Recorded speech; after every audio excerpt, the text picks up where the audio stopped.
Olá, nono ano, tudo bem com vocês?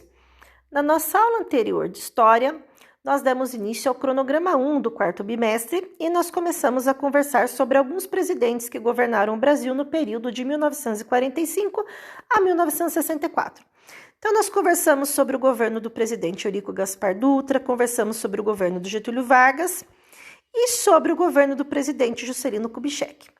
Na aula de hoje, nós vamos dar continuidade e vamos agora falar sobre o próximo presidente, que foi o Jânio Quadros.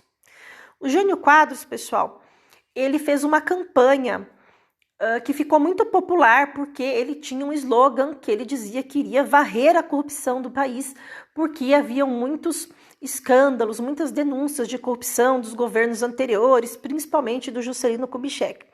E aí ele fez até uma música falando varre, varre, vassourinha, vai varrendo a bandalheira, varrendo a corrupção e tudo mais. E aí então ele acabou se tornando muito popular e ele acabou sendo eleito o presidente mais bem votado do Brasil até então. Só que tem um problema, não foi fácil o governo para o Jânio Quadros. Por quê? Porque quando ele assumiu o governo, havia muita inflação, uma dívida externa enorme, deixada pelo seu antecessor, o Juscelino Kubitschek.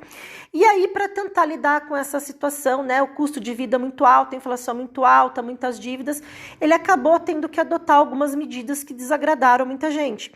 Então, ele diminuiu os gastos do governo, ele congelou os salários, ele tentou renegociar a dívida externa, e essas medidas causaram um descontentamento muito grande nas pessoas. Para piorar a situação, o Jânio Quadros começou a adotar também umas medidas muito estranhas, tá? Algumas medidas que normalmente não são preocupações de um presidente. Então ele chamou o Che Guevara e condecorou o Che Guevara, sendo que o Che Guevara era uma pessoa muito procurada pela polícia internacional, pelos Estados Unidos, então foi uma coisa que pegou super mal. Além disso, ele começou a criar umas medidas absurdas, ele proibiu o uso do biquíni nas praias, proibiu briga de galo, proibiu o uso do lança-perfume. São coisas que não são medidas que um presidente deveria, né, se preocupar. E tudo isso gerou um descontentamento muito grande e acabou que, com apenas 7 meses de governo, o presidente acabou pedindo a renúncia. Muita gente acredita que, na verdade, a intenção não era essa, que, na verdade, a intenção era que, quando ele pedisse a renúncia, o povo se manifestasse, pedisse para ele voltar e que ele voltasse por cima.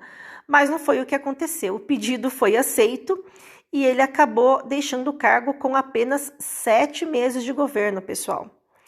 E aí, como a questão foi resolvida? Normalmente, quando um presidente, né, renuncia ou acontece alguma coisa, é o vice-presidente que assume.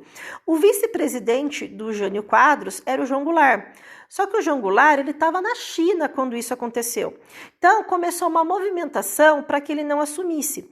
Até porque muita gente criticava, dizendo que, como eram apenas 7 meses de governo, o vice não teria nem direito por conta de tão pouco tempo que durou o governo. Mas foram feitas algumas negociações e a solução foi que acabou sendo permitido que o João Goulart assumisse no lugar do Jânio, né? Mas sobre um sistema parlamentarista, ou seja, existe o presidente, porém que governa o primeiro-ministro. Os brasileiros não se acostumaram com esse sistema de governo e aí em 1962, um ano depois, foi feito um plebiscito, que é uma consulta popular. E foi perguntado ao povo, o que vocês preferem? Que continue o parlamentarismo, né?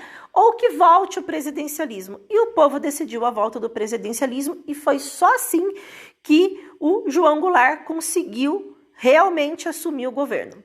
Só que quando ele assumiu o governo, ele começou a propor algumas coisas que eram chamadas de reformas de base, que previam reforma agrária, reforma administrativa, reforma fiscal. E, inclusive, essas reformas previam aumento de impostos para os ricos e coisas desse tipo. E isso descontentou muito grandes empresários, militares, alguns políticos.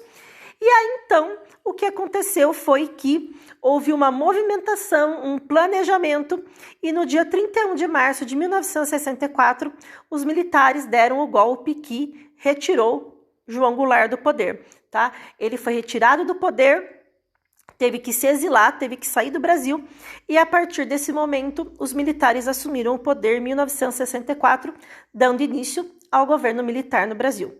Mas, né, o governo militar é assunto para uma outra aula. Certo, pessoal? Então, façam as atividades, consultem os resumos da apostila e qualquer dúvida eu estou à disposição.